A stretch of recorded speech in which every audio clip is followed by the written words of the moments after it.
So if you are around my age, the age of 40, 41, 42, you grew up with RPGs, JRPGs like this. So this game should feel right at home to you. Unless you've outgrown that aesthetic, which I can't for the life of me fathom how you could grow out of this charming look, but I digress. The bias is there, and Square knows this. Team Asano knows that guys like me who grow up with this stuff in our childhood will have a deep appreciation for games like The Adventures of Elliot. And they're 100% correct. I bought this game the first day it came out because of said visual style. Thank you so much for clicking on this video. My name is Jahbu Ori, aka Jahbu, lifelong artist, lifelong gamer that loves to talk about the visuals in games. So throughout all the doom and gloom that's going on in the gaming industry, I felt at home, quite at home, playing The Adventures of Elliot, the Millennium Tales. If you had a chance to play the game or even play the demo, let me know what you think in the comment section below. I love reading all you guys' comments, and make sure you subscribe if I made you smile at least once in this video. There's just too much doom and gloom, so we need some smiles every now and then. For me, it goes deeper than just nostalgia, because this art style literally taught me subconsciously through the years how to handle pixels in a beautiful manner. I am a digital painter, and one of the things that I love the most about the way I make my work is zooming in down to the pixel and doing whatever the hell I want. I am able to cram so much detail into my work because for decades I have been seeing sprite work and how these developers make sprites so beautiful. And I know for a fact, if it wasn't for games, I would not be an artist, point blank. So I am biased. Aesthetically here, I really admire how they take things like grass and trees and simplify them in a beautiful pixelated way that is easy to understand and is very, very comfortable to look at. Another thing that I really love about the graphics in this game in particular is the fat pixel texture that is layered on top of everything. So this fat texture is mainly prominent on the ground and on the walls. You will see it. It almost looks like they lowered the resolution intentionally just to show you this pixel texture, and I think it works very well. For those of you who have been watching my videos, you may know that I am indeed a fan of tiny graphics. This game has that in spades, and I just love the way the team took the time out to make all the tiny little barrels, all the tiny trees, the fences, the tiny little buildings. I'm a sucker for things like that. One of my favorite things is when you enter the interior of a house or a castle or a building and the camera zooms in while silhouetting everything else around the area that you're supposed to be focusing on. I think that is a wonderful, wonderful touch. Whether you're inside or outside, the game is just brimming with beautiful pixelated detail. Another thing that I really love about these visuals is the fact that throughout all of the chaos and all of the visual noise, I can still tell where my character is and what my character is doing during the action. And that is very important because a lot of JRPGs have a legibility problem where there's just too much shit on the screen and you can't see what's going on, whether it's UI, numbers flying up, or particle effects everywhere. But here they held it together. There weren't too many particle effects flying all over the place, blinding you while you're trying to get your bearings, and I really appreciate that. And I know I keep talking about the pixelated visuals, but man, with all the action going on, I constantly got distracted by the fauna, flora, bushes, green work, trees, nature in this game. I would literally just stand there and just watch the random gusts of wind blow over the pixelated blades of grass, and it looks gorgeous to me. I even like it better than the action, to be honest. There's something very scenic and serene about those pixelated visuals. My favorite visual thing about this experience has to be the bosses. I think they have the strongest visuals in the game. I love that all of the bosses have a unique intro scene and outro scene when you eventually defeat them. I think it's just a nice touch.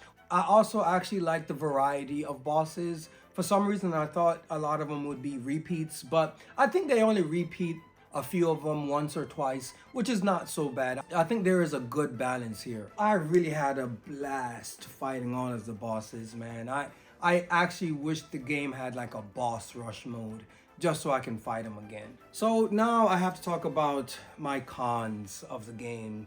Things I did not like.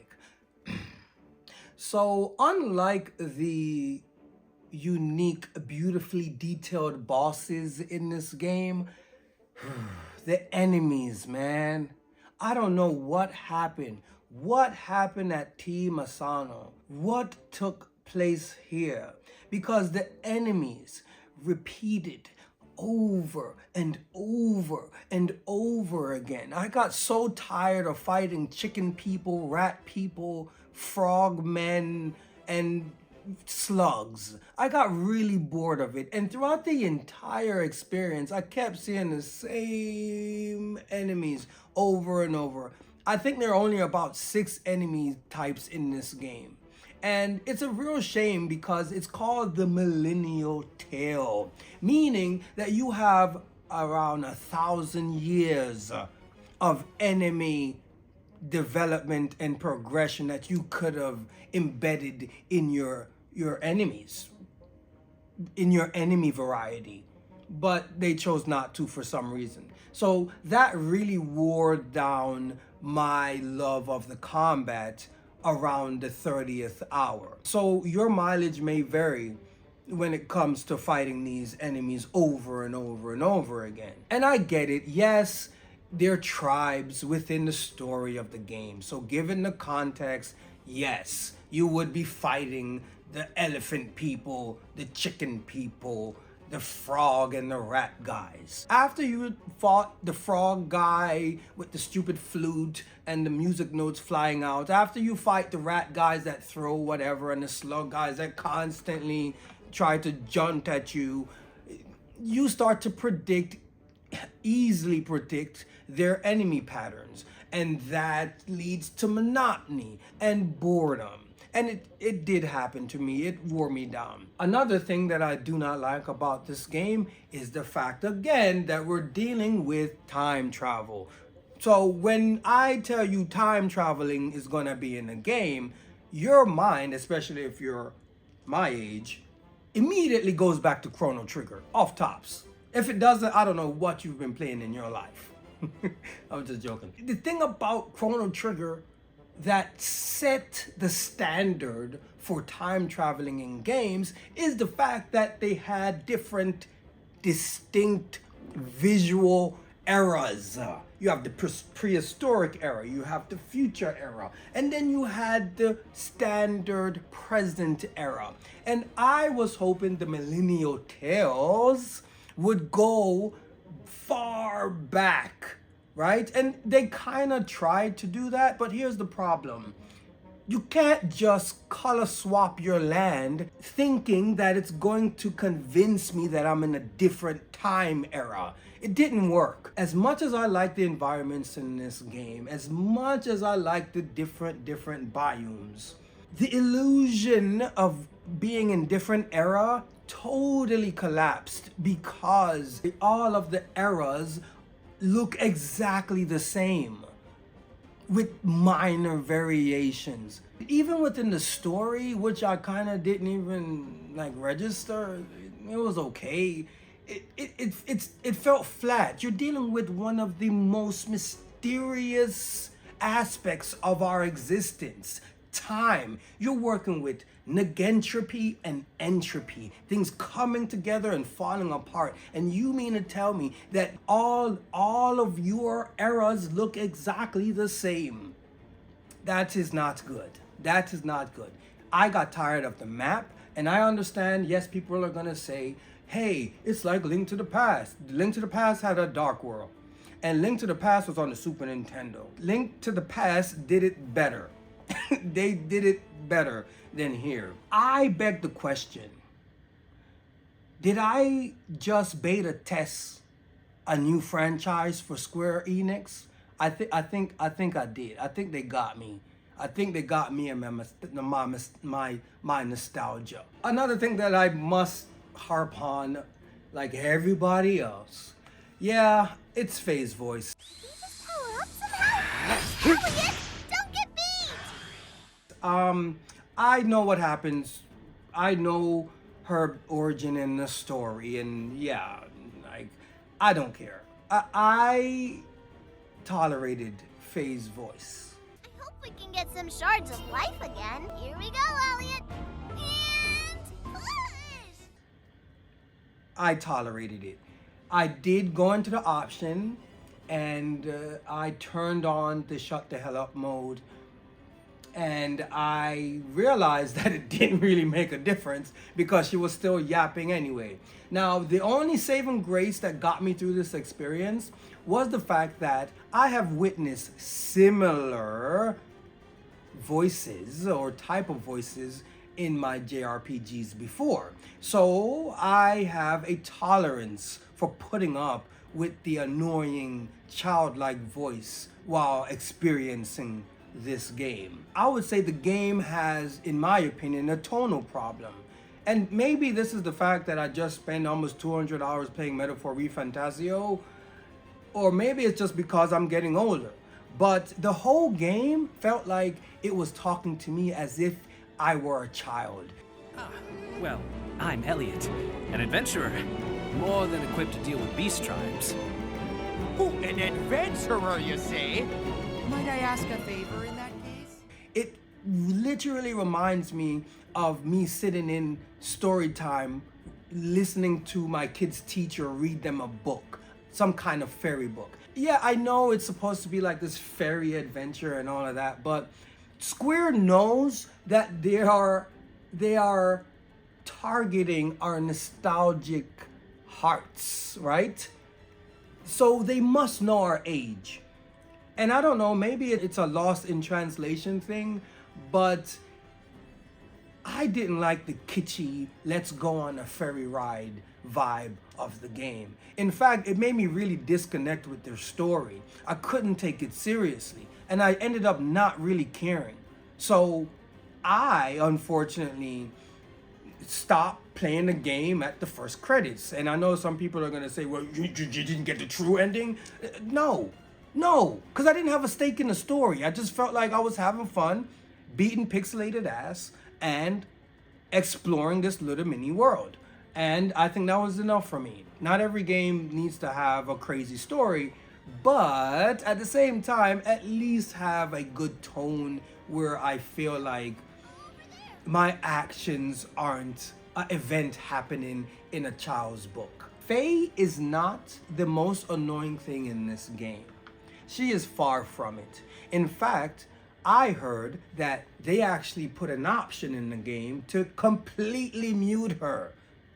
And they put it in literally the day I beat it, which is terrible. But the most annoying thing in this game,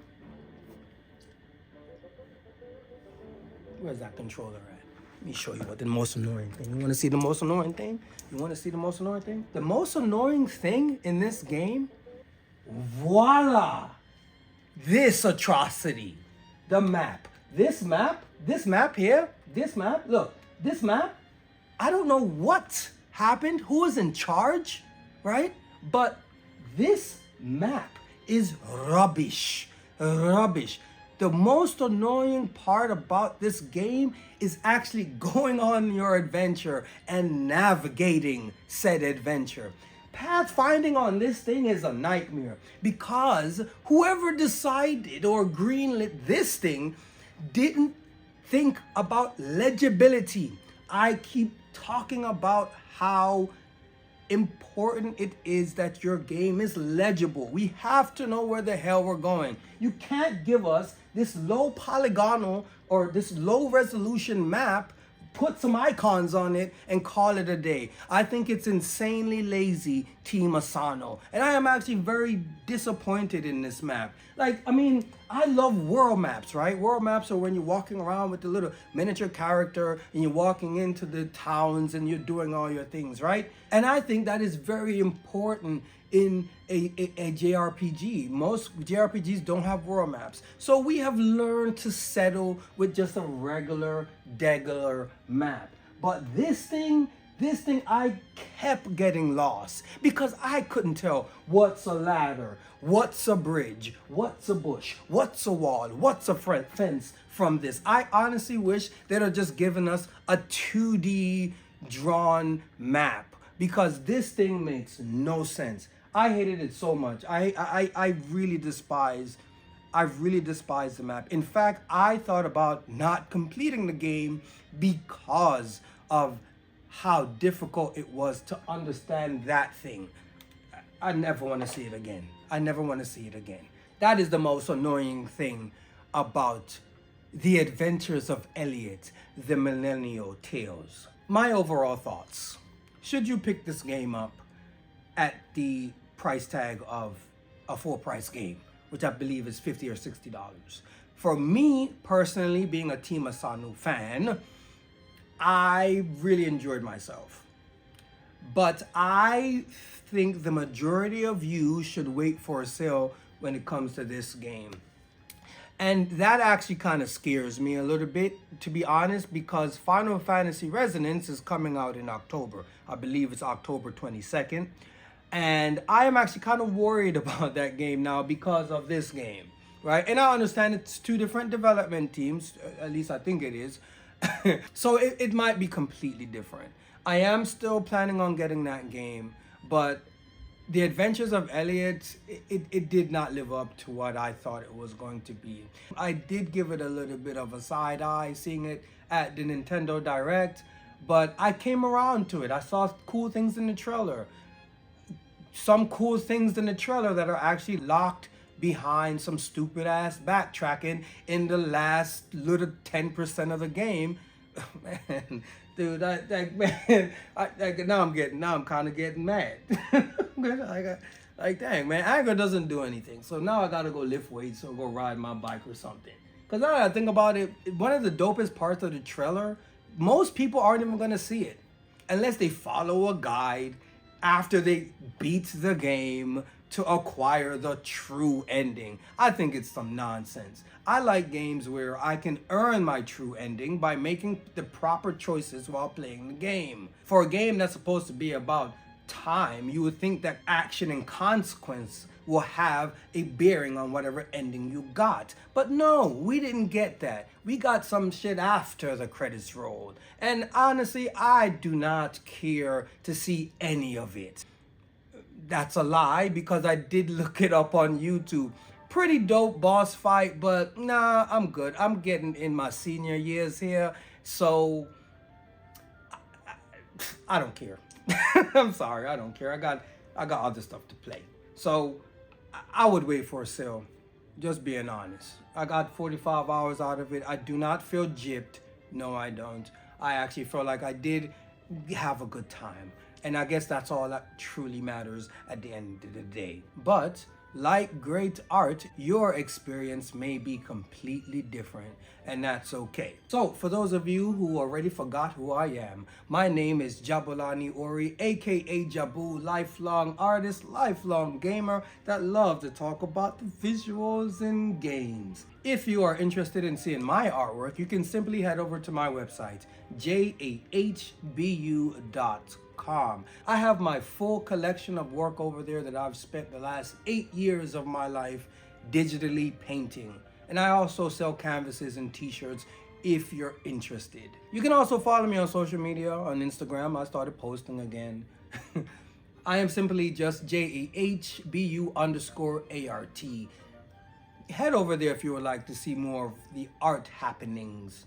I am currently playing the amazing Ghost of Yote. I bought it day one, and for some odd reason, Jahbu Ori decided to play other games instead of that